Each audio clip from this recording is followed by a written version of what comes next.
अगले शुक्रवार को हो, वहां घर के किसी एकांत कक्ष में, एकांत कमरे में, जिस कमरे में और कोई नहीं हो,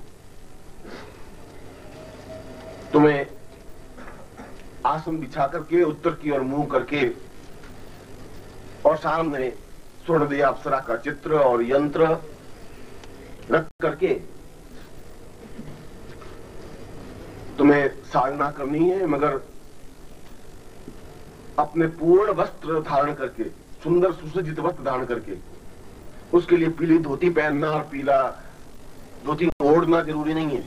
आपको जो अच्छे वस्त्र रख सकें, तुम्हारी पर्सनैलिटी के लिए जो वस्त्र खिल सकें, चाहे आप सूट पहन सकें, चाहे पाजामा पहन सकें, चाहे चूड़ीदार पाजामा, जो कुछ भी आपके वस्त्र पहन सकें। अप्सरा साधना में इस प्रकार की पीली धोती पहन करके बैठना अनिवार्य नहीं है। जिस वस्त्रों से आपकी पर्सनैलिटी खिल सके वो वस्त्र पहन करके आप साधना में बैठें और ये साधना करें रात्रि को 9 से 2 बजे के बीच। 9 बजे बैठें और 2 बजे तक इस प्रयोग को संपन्न करें और साधना प्रारंभ करने से पूर्व सुंदर वस्त्र धारण करें और आपके पास में और कोई नहीं हो और पास में 2 गुलाब की मालाएं या सुंदर पुष्पों की मालाएं हों और फिर जो मैंने मंत्र दिया है, गुरु का ध्यान करके, गुरु की पूजा करके और इसी मंत्र को प्रारंभ करना है, इसी माला से, जो माला मैंने आपको दी है। और माला की संख्या या तो 51 होनी चाहिए और या 51 से 2-4 मालाएं ज्यादा होनी चाहिए। मगर इस बात का ध्यान रखें कि 2 बजे तक तो करना ही है। अगर 51 मालाएं आपके 1 बजे भी हो जाए तब भी आपको 2 बजे तक मंत्र जाप करना है। और यदि इस बीच में तुम्हारे घुटने से घुटना सटा करके कोई बैठा हुआ एहसास हो तो विचलित होने की जरूरत नहीं है, बीच में मंत्र जाप छोड़ने की जरूरत नहीं है। 2 बजे तक पूरा मंत्र जाप करना है और उसके बाद में और अधिकतर साधनाओं में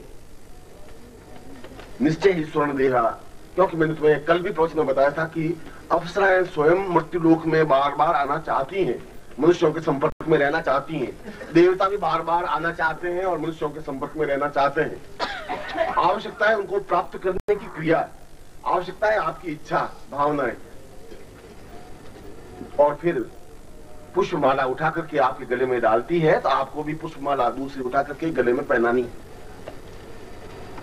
और उसके बाद में जब भी आप एक माला मंत्र जाप करेंगे उसमें माला की जरूरत नहीं है, और फिर भी जब आप उच्चारण करेंगे स्वर्णदेह अप्सरा का और आपके सामने प्रत्यक्ष हो तो अत्यंत भद्र और सभ्य तरीके से आप पेश आए और निश्चय ही मैं तुम्हें इन शब्दों के साथ, इस पूर्णाहुति के साथ सिद्धि प्रदान कर रहा हूं निखिल स्वानंद के रूप में, क्योंकि कल रात्रि को मैंने गुरु आरती निखिल स्वानंद की आरती संपन्न करवाई थी और इसलिए कि उस आरती से कोई मैं 4 फीट ऊपर बैठ नहीं गया हूं और न मुझे उसकी आकांक्षा है। मुझे तो जो एक क्रिया है, जो पद्धति है, जो तरीका है, जो चिंतन है, वह पूर्ण कराने का क्रिया है। और जब तुम्हें सफलता मिले तो उसका 1000 जगह ढिंडोरा पीटने की जरूरत नहीं है, एहसास करने की जरूरत है और जीवन का आनंद लेने की आवश्यकता है। इससे ग्रस्त जीवन में कोई न्यूनता नहीं आती और तुम्हारे साधनात्मक जीवन में भी किसी प्रकार की न्यूनता नहीं आती। अगर तुम्हारी आंख स्वच्छ है, जबान स्वच्छ है, भावना स्वच्छ है। और मैं आज के इस आनंददायक शिविर को, आनंद तो जब आप मुझे मिलते हैं तब आनंद प्राप्त होता ही है। मैं तो स्वयं बार बार आपके बीच में आना चाहता हूं और मैं चाहूं कि मेरा जीवन का प्रत्येक क्षण आपके साथ व्यतीत हो। और यदि सन्यासी आज से 25 साल 30 साल पहले जिन सन्यासियों के बीच में साधनाएं संपन्न करवा रहा था और उन्होंने मेरे द्वारा दिए हुए आनंद का और अमृत का पान किया है, आनंद लिया है, तो आज भी मुझे भूलते नहीं है।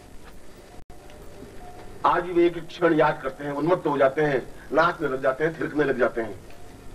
और जिस क्षण तुम मेरे आनंद का अमृत पान करोगे, उस दिन तुम भी थिरकने लग जाओगे, आनंद में मग्न होने लग जाओगे, नृत्य करने लग जाओगे। ओम परम तत्वाय नारायणाय गुरुभ्यो नमः। ओम ह्रीं मम प्राण देह रोम प्रतिरोम चैतन्य जाग्रय ह्रीं ओम नमः। ओम भूर्भुवः स्वः तत्सवितुर्वरेण्यं भर्गो देवस्य धीमहि धियो यो नः प्रचोदयात्।